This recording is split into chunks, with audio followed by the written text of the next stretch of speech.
Yo, what's going on, everyone?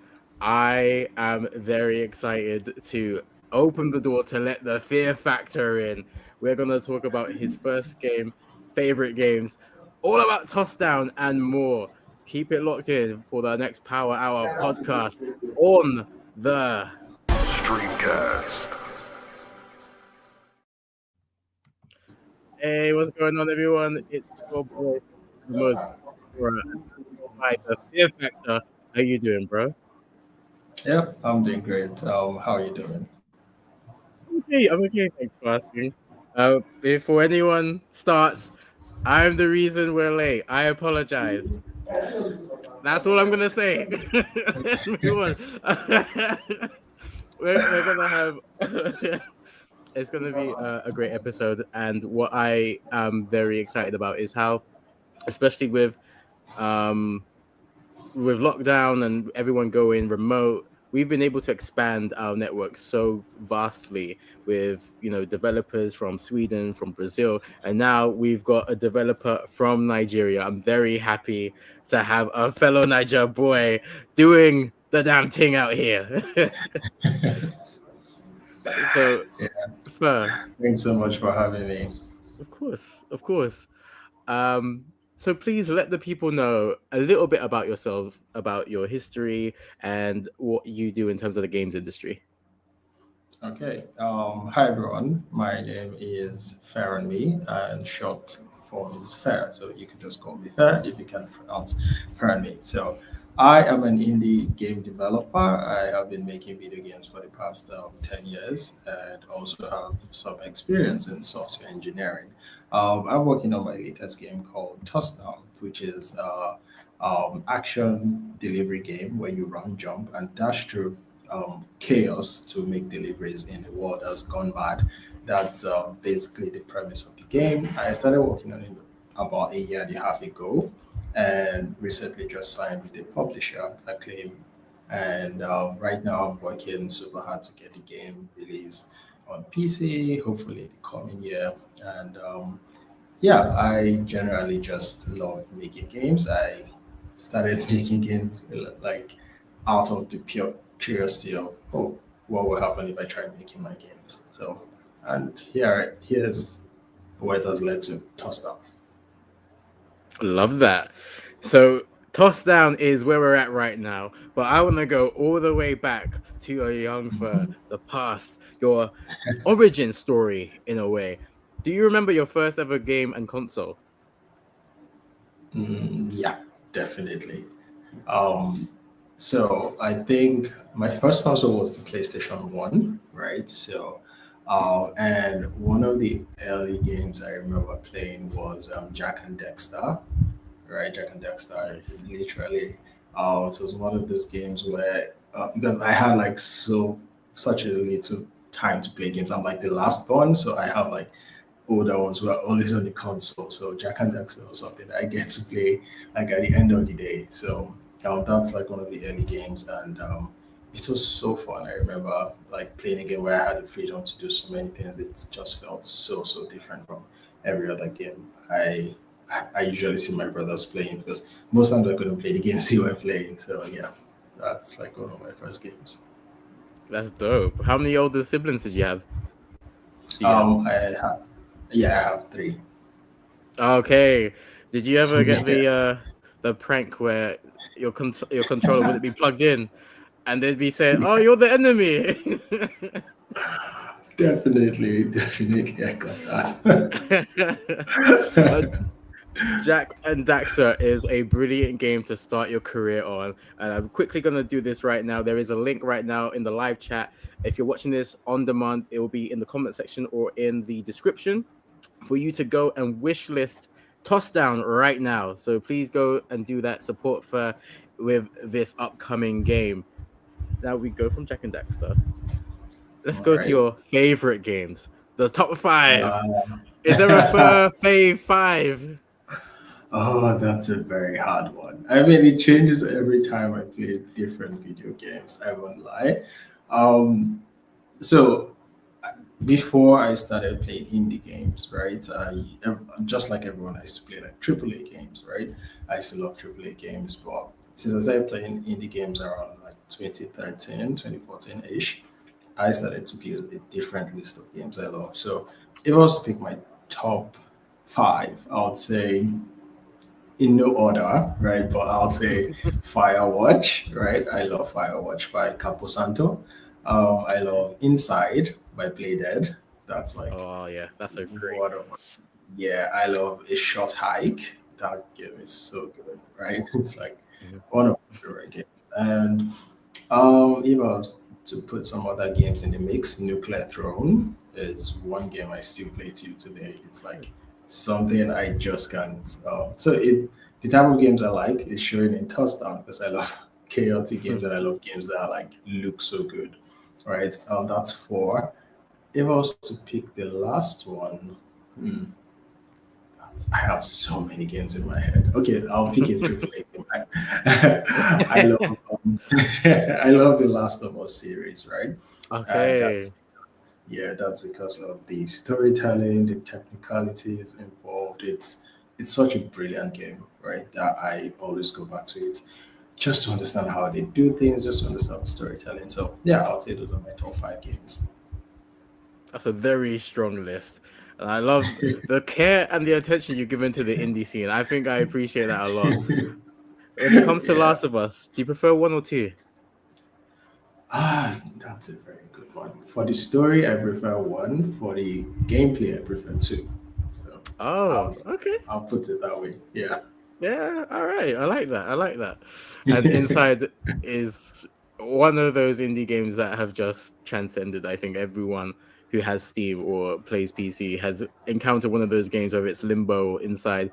I think it's just one of Mhm. those games that does so much in taking the limitations of gaming and just pushing them to their limit. I think it's brilliant. Yeah. Super brilliant. And I think you've utilized some of those capabilities into your game, Tossdown. But of course, before you get to Tossdown, you've got to have that spark, right? That light bulb moment. What was that for you when you went from playing games to, oh, I want to make one of these. I want to make games. That's a very good question. Okay, so I think what happened was I had just finished high school, so it was like like I was preparing to enter like the university, so I had some free time, right? And I had spent that free time playing so much games. I've been playing so many games, like gaming in the morning, gaming in the afternoon. I had so much time, and at that point, like a year prior or 2 years prior, I'd been programming, right? So, doing basic programming with websites. I'm trying to build websites for myself. I mean, every kid loves making websites for themselves. So, then my brother was like, "Oh, do you know you could build games?" I was like, "Wait, isn't that meant for people who are like super pro or something?" And I was like, "Oh no, like there are ways you can do it." So I remember I tried game engines. So I my first attempt was I think it was like the Unreal Development Kit, right? So that was like my first experience. I played around with it. It was a bit confusing.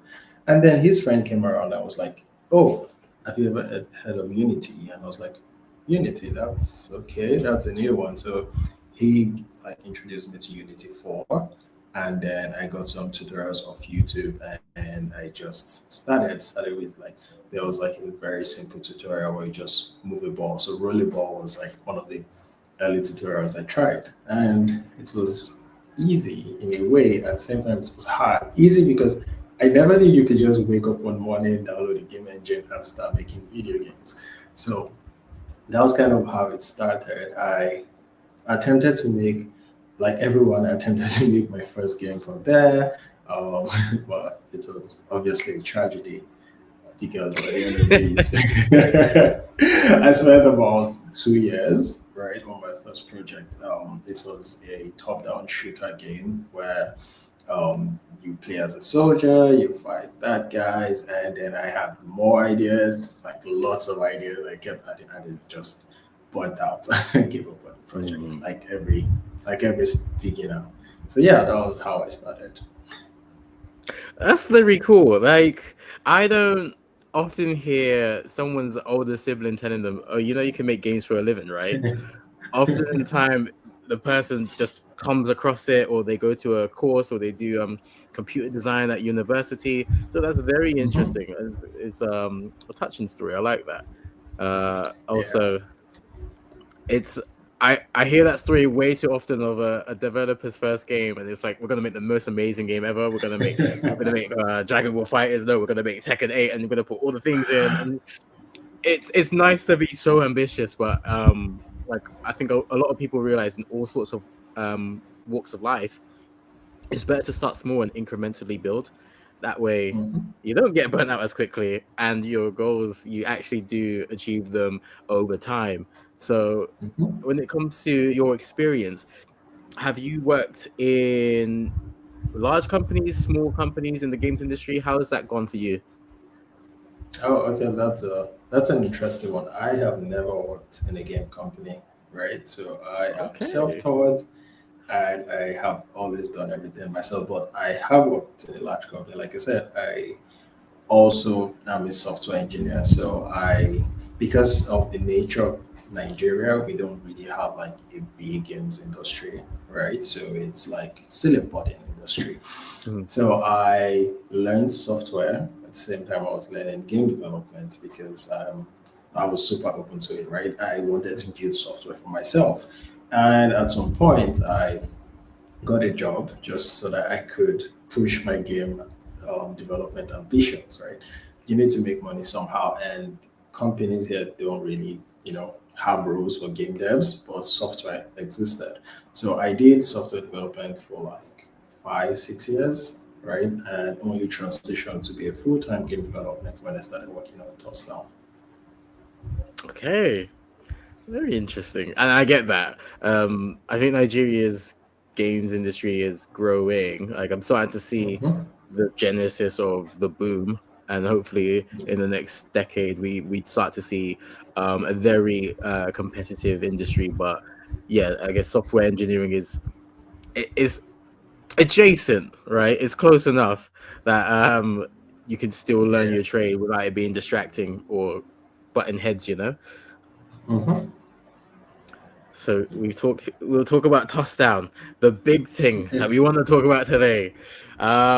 What was the light bulb moment for that game? That's a good one. So, um, it wasn't. So there are multiple moments, right, that led to touchdown. I had an idea about the game where things are falling from the sky and you're running, right? So that was like one of the major ideas I had. I didn't know how I was going to execute it. I remember the first attempt at it was during a game jam. That's the GMTK game jam, I think in 2019, where I made like a first one. I think it's on my HRO page up until now, right? So it's like, I called it Meteor Run, right? Where you're just running and meteors are falling from the sky. So it was super terrible. I did not like it. I just I just submitted because I had spent, I think, 2 days, right? And I was tired. Mm, And then years later, I think I was trying to prototype a game, right, where the character runs around the levels and just escapes enemies, right? So the goal was, you're running away from enemies, they're just chasing you, right? And I was like, okay, this time around, I'm going to make it good. And then I came across the HIO page that I made and the Meteor game there. So I was like, okay, meteors, enemies, they're both going to chase you. And then I started prototyping it, right? So I was like, okay, just going to fake it all now. I wasn't trying to do anything sophisticated, like just going to fake obstacles falling from the sky and you're just running. And then I gave my friend to play it.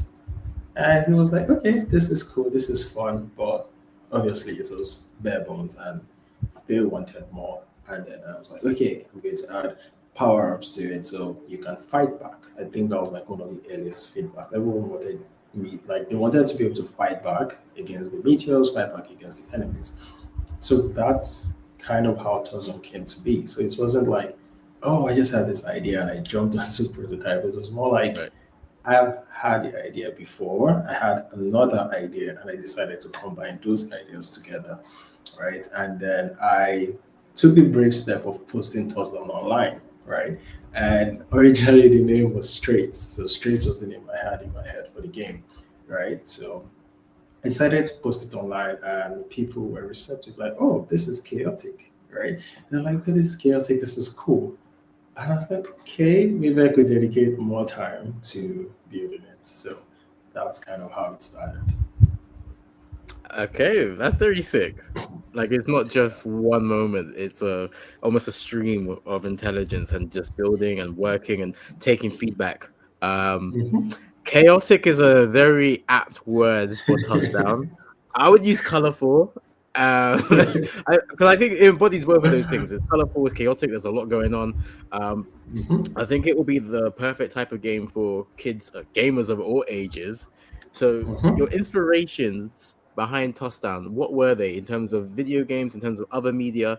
Of course, you've got the delivery aspect. Where do a lot of these, I guess, inspiration? Where did you take them from? Okay. So obviously, for the delivery aspect, it's Crazy Taxi, right? So Mm, Crazy Taxi and Paperboy. So I remember, I think I was watching, I was watching like a documentary, right, about video games, and Paperboy came across.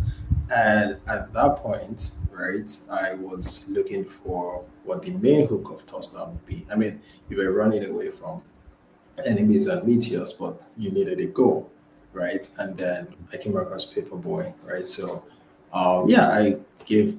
Obviously, I am not. I wasn't born during the time when Paperboy was like the in thing, right? So I had to go back and find a way to play Paperboy again, and then it's made sense. So I was like, oh, this game has the core mechanics. I think I can bring it to like the modern form, right? And then I watched Great. I knew the Crazy Taxi before then, but I had to go back and play Crazy Taxi.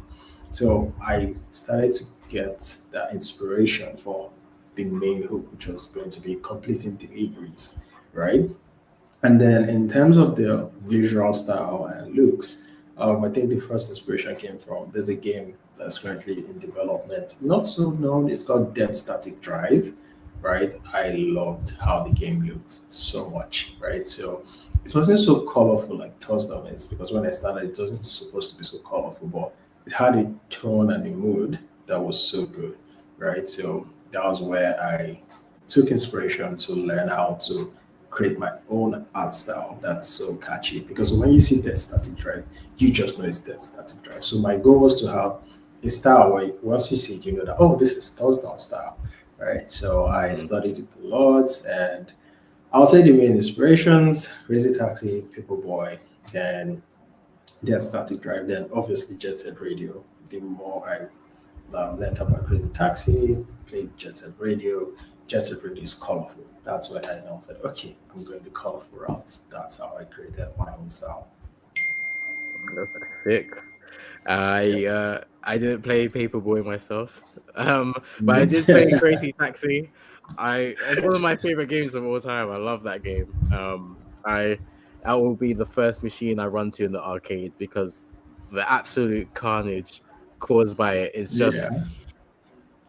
delightful, especially for a younger gamer. So I definitely Hmm. feel that chaotic vibe um in Hmm. your game Tossdown. You mentioned something about having an original name. So, what influenced the decision to go with Tossdown in the first place, or like to change it to Tossdown? Okay. That's a very good question because the name thing was a very tricky one. I had so my brother and I were actually discussing and we argued so much. So when I started making Touchdown, it was going to have a multiplayer mode where you'd be two, like two people are playing. One person is throwing the obstacles, right? The other person is Mm. running away. So one person is tossing the obstacles down. right? And the other is running away from the obstacle, so it became tossed down, right? That was the first thing. So straits was like because I think straits means like trouble. Like it also has a meaning where it's like a situation where you're in danger or trouble. So I was like, okay, straits leans more to the game, but then everyone who heard the name tossed down were like, oh, tossed down sounds better, right? And then I had a Mm. friend we will finally. So he assumed I was going to be Tossdown, right? Then when I made a post, I was like, "Oh, the name of the game is going to be Street." He was like, "No, no, it's Tossdown. It has to be Tossdown." And my brother agreed that, "Oh, it has to be Tossdown because it was catchy, right, and different." So that's how the name came to be. That's amazing. I think it is very catchy. It does literally pop out at you on the screen as well. Plus, it does Yeah, sound very similar to Touchdown, which obviously, touchdown. you've got a huge market there.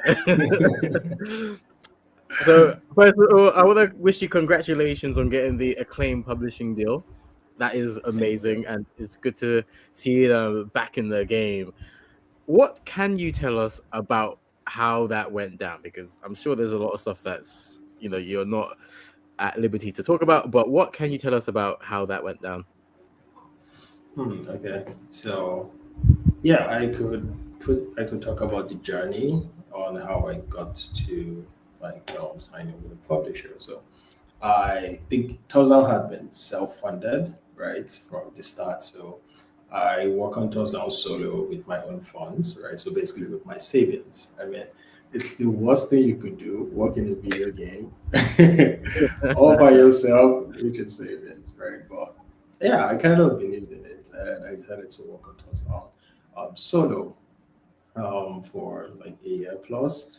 And then I finally released my Steam page, right? So the goal was to um, create the game, create a vertical slice, try to pitch it because initially when I started Tossdown, I wasn't really thinking it was going to be something big, right? And then there was a situation where it kind of went viral, had like 1 million views on Twitter then, right? So it went viral. People were liking it. The community was growing. So many things were happening. It was growing fast, and I couldn't handle it all. Right. I didn't even have a Steam page at the point where it went Oh, viral. So yeah. So that's story for another day. Right. I did not have a Steam page. Right.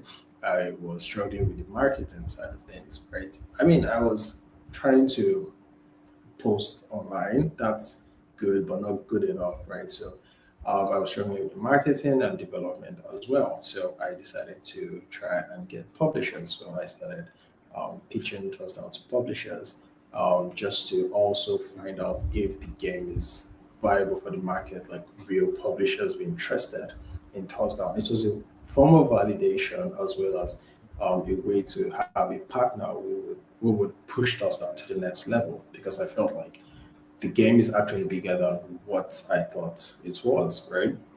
So I started pitching, improving the game based on feedback and all. And as usual, we get some offers which aren't so great, right? mhm.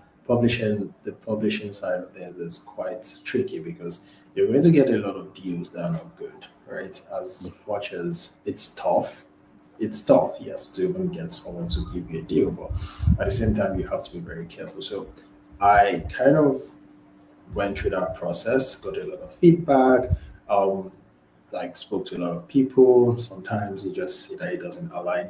And then luckily I came through the door and we kind of clicked because it was like they understood what I was trying to build, right? Even before I did a lot of explanations and stuff, they just, oh, we get what this is like, right?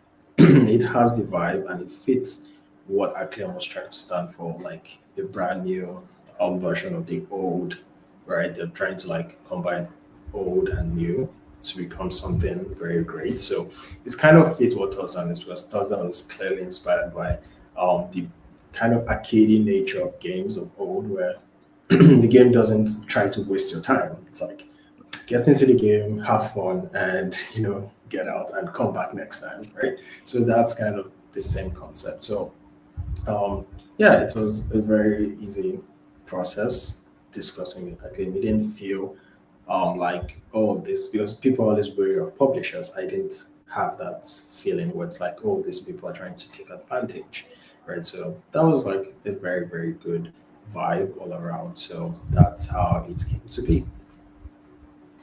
That's pretty dope. I'm glad that uh you said even though you want a deal, you want a partner, you're not gonna rush and take the first offer that's given to you, because you have to be smarter than that.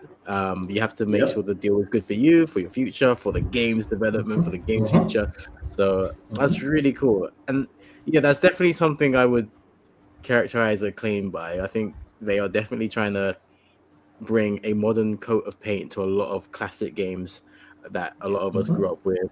And I think there is something missing in the pick up and play factor in video games nowadays.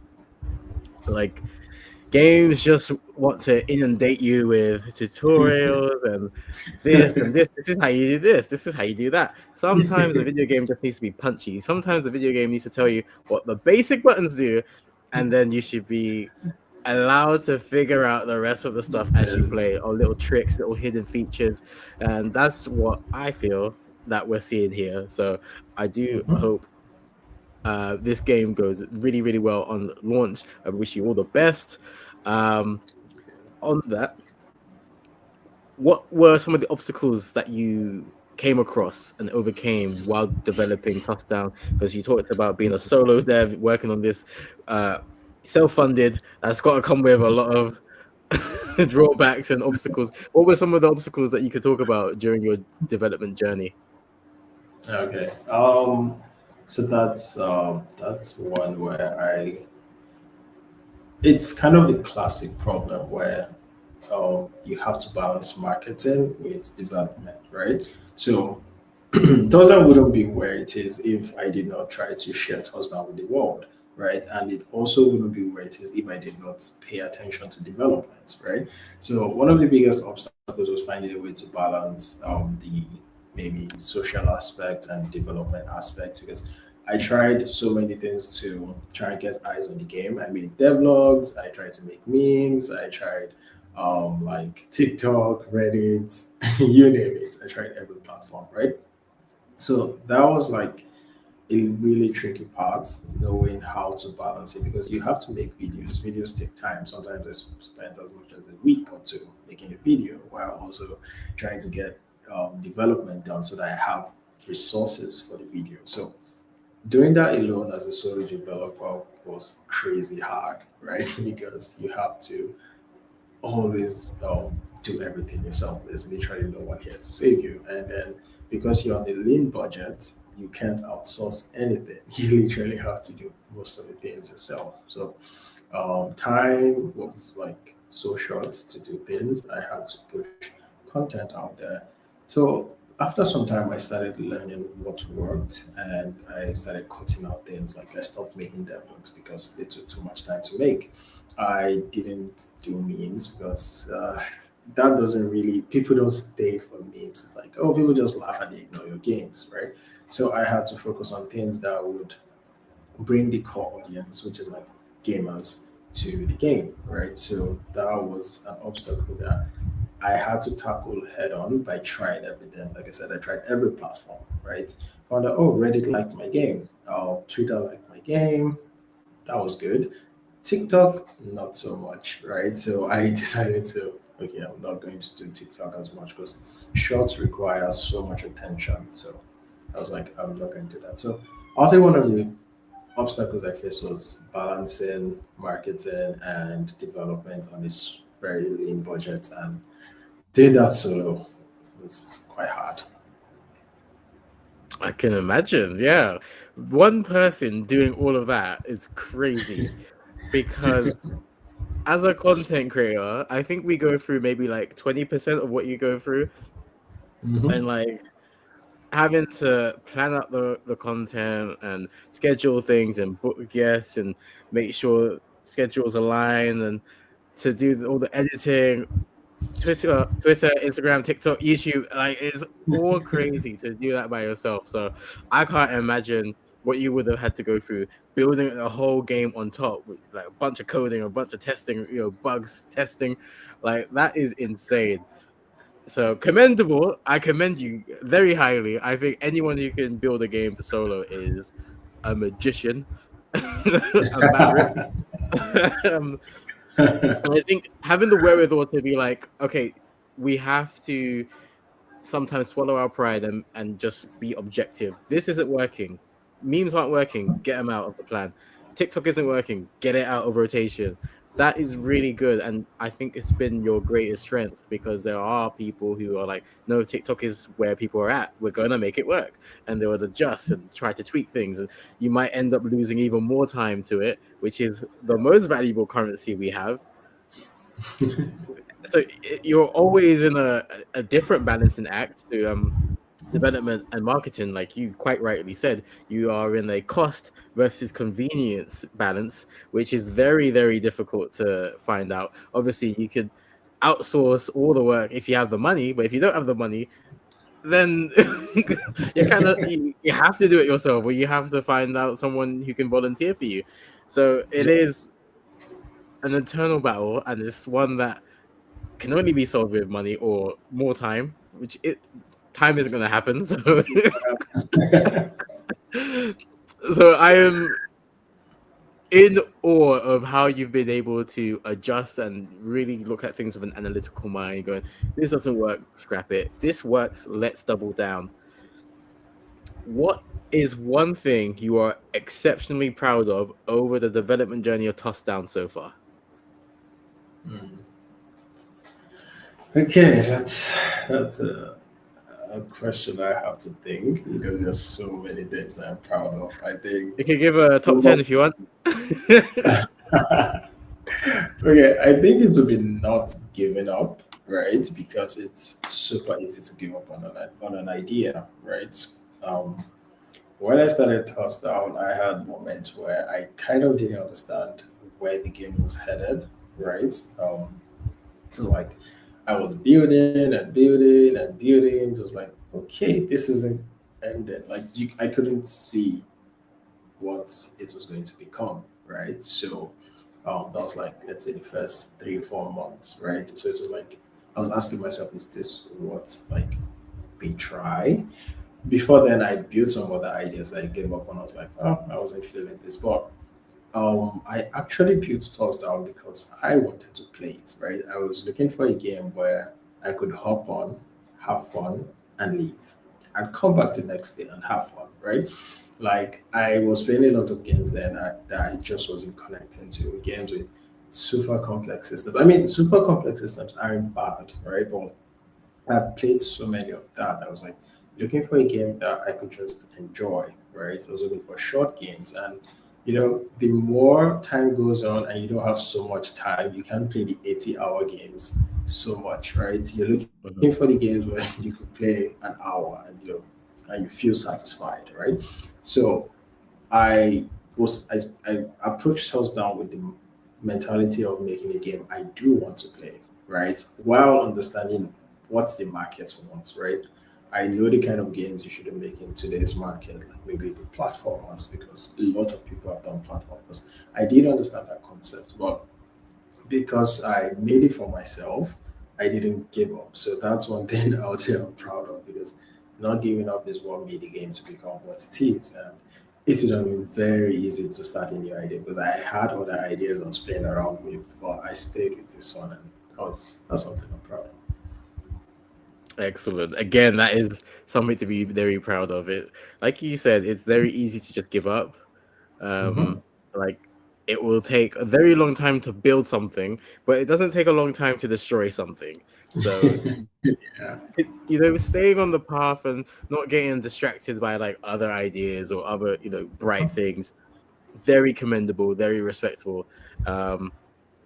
Once again, I do wish you all the best with the release of this game. I cannot wait for it to come out because I do feel like it's got that pick up and play factor, like you described, something that you could just pick up one day, play for, I don't know, 2 hours, 3 hours, put it down, pick it up again tomorrow or next week or next month, and not feel punished for not playing in that time. You can just pick it up, play. I want to know, what is one of your personal goals when it comes to touchdown release? Um, okay, so one of my personal goals, right, with the game, if that's what you mean, right? Yeah. Okay. Okay. So So I'm kind of very realistic when it comes to goal setting, right? So I could just be like, oh, I plan to sell 1 million copies, right? So that would be super easy You to have to say. claim it. Yeah, I mean, yeah, definitely. But I think the goal with the game is to be able to have a. I wanted to sell enough to be sustainable for the nearest future, right? Um, I want to be able to make more games, right? Year in, year out. I have so many other ideas, and I want Tossdown to be the launch pad for that, right? Be it maybe I'm going to make a Tossdown sequel or I'm going to make another game, right? I want Tossdown to be the launch pad for that. That's the main goal, right? And that would involve me making Tossdown the best version of Tossdown ever. Like I have to put in so much care into making it really good so that whatever I'm going to be making, it has to be better than this, right? So that's my goal with Touchdown, right? Financially, it should set the bar. Technically, it should set the bar every single. It's like when you look at like okay, like the Last of Us that we said, right? Last of Us one was so good that two had to do a lot, right? To Mhm. to like be better than, right? So my goal is to make Touchdown that bar of quality going forward for me as a solo developer or as a studio if I decide to make a studio, right? So yeah, I'm definitely going to want it to hit all the financial notes, all the technical notes that it needs to hit. And yeah, that's my goal. Sick. And in Jesus' name, you will get that goal. You will claim it. You will achieve that goal.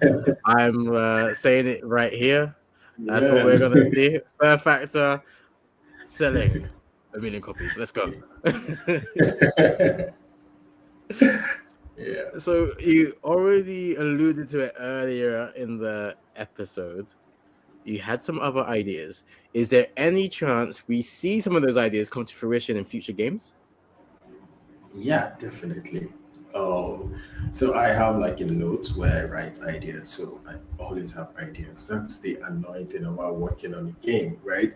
So when you're working on a game, you can't stop, but you always have ideas, right?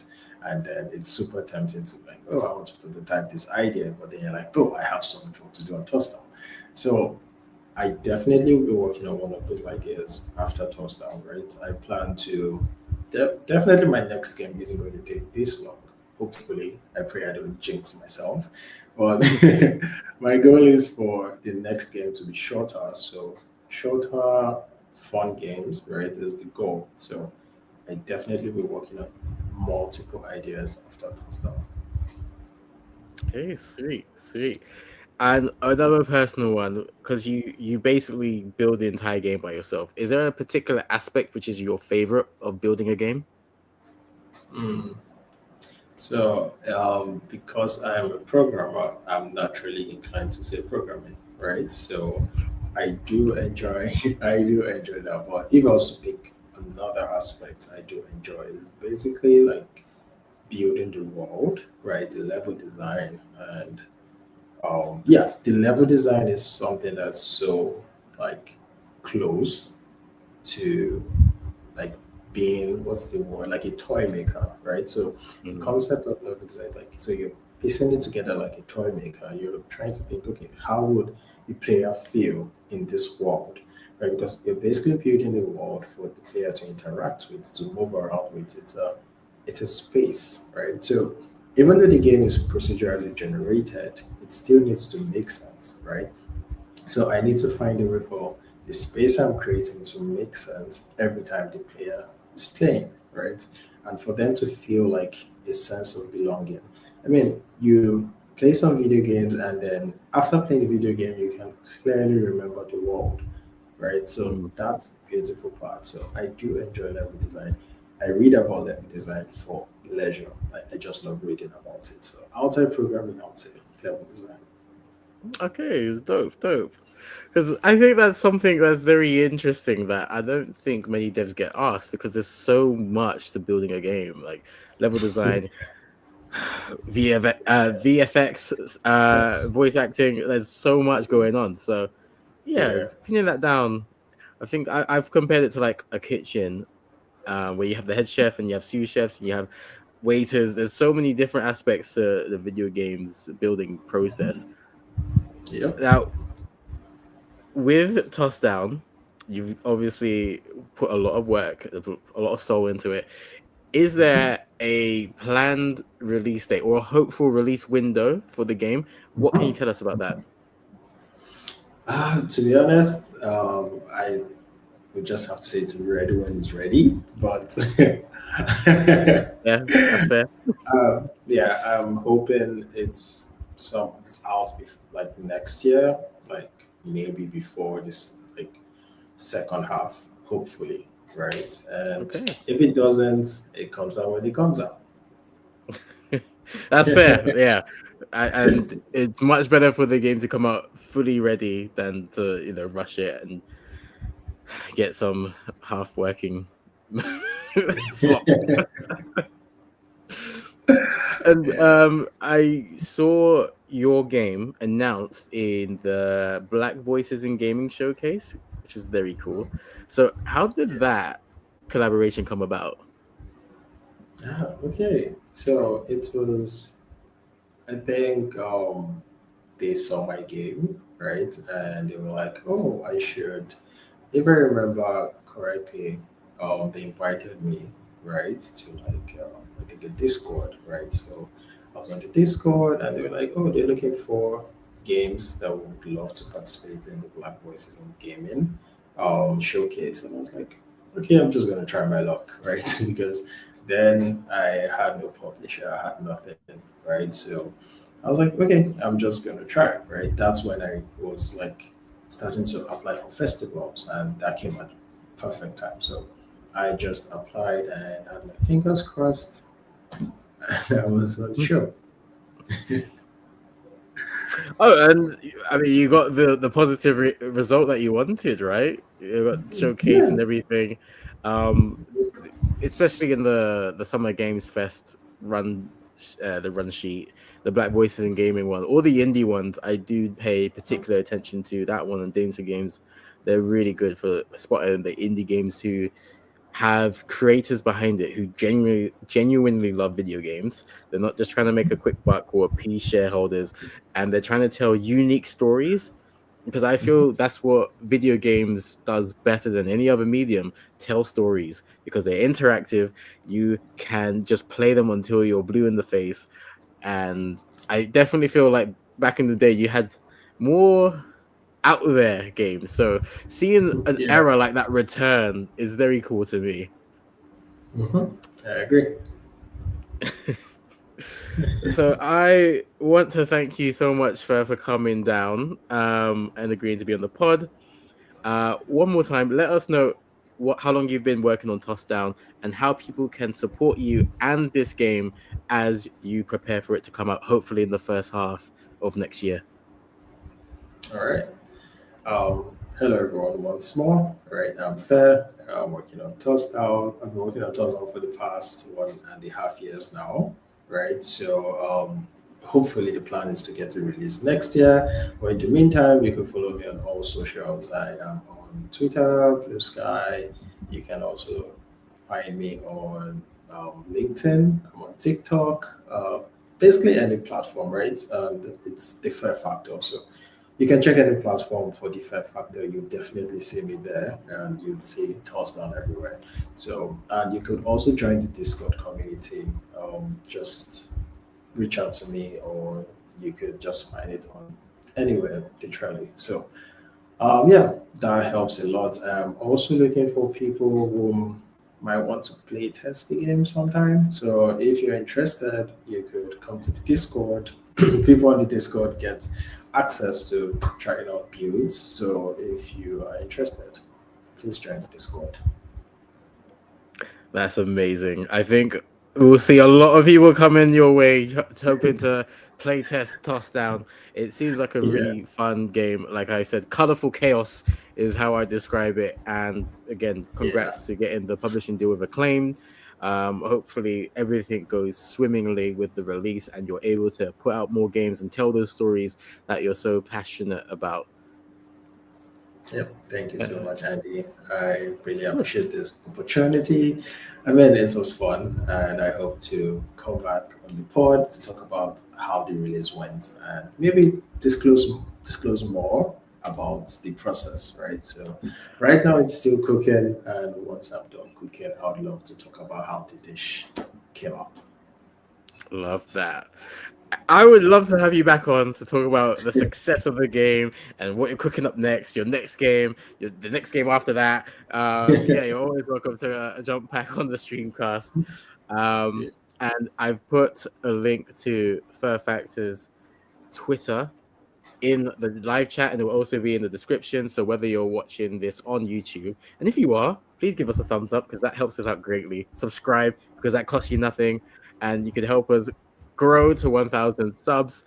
If you are listening on Apple or on Spotify or on any other platform, please make sure to give us a review. And why don't you leave a comment? We will be checking those out and reviewing the feedback so we could give you the best possible podcast. And not only that, we will be giving our fourth in-person games night right here at Zombie Games Cafe on the 2nd of October. And it has been so humbling and amazing to see everyone's positive feedback, everyone's feedback in general. We've hosted Mario Kart and Smash on the big projector screen. We've hosted Uno tournaments.